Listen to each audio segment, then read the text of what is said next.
भारत को रूस से यारी भारी पड़ सकती है। यहाँ तक कि भारत को बड़े अंतर्राष्ट्रीय प्रतिबंधों का भी सामना करना पड़ सकता है। ये चेतावनी है नाटो के चीफ मार्क रूटे का। ऐसा बयान देकर उन्होंने शायद ये समझा था कि भारत उनके दबाव में आ जाएगा और रूस के साथ अपनी मित्रता तोड़ देगा, लेकिन भारत ने भी नाटो चीफ को करारा जवाब देते हुए कह दिया कि उनका डबल स्टैंडर्ड भारत के साथ नहीं चलेगा। विदेश मंत्रालय के प्रवक्ता रणधीर जायसवाल ने इस पर दो टूक जवाब दिया है। नाटो की यह खलबलाहट दरअसल रूस और यूक्रेन में छिड़े युद्ध का परिणाम है।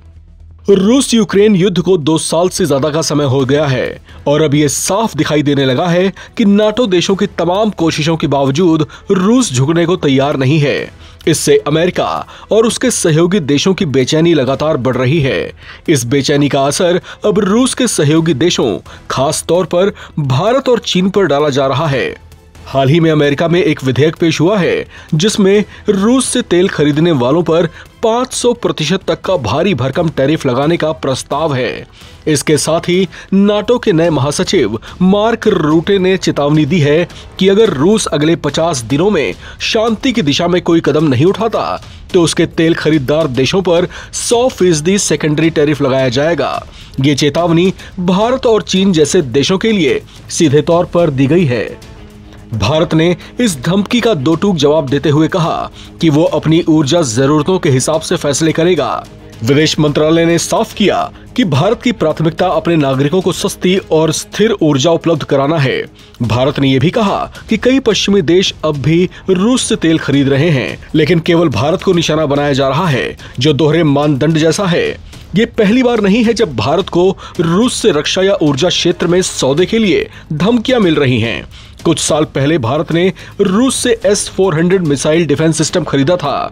तब भी अमेरिका ने CATSA नामक प्रतिबंध लगाने की धमकी दी थी, लेकिन भारत अपने फैसले पर अडिग रहा और वो डील भी पूरी की। यूक्रेन युद्ध के दौरान भारत ने रूस से कच्चा तेल खरीदकर न केवल घरेलू ऊर्जा जरूरतें पूरी की हैं, बल्कि इसे रिफाइन कर यूरोप को भी सप्लाई किया।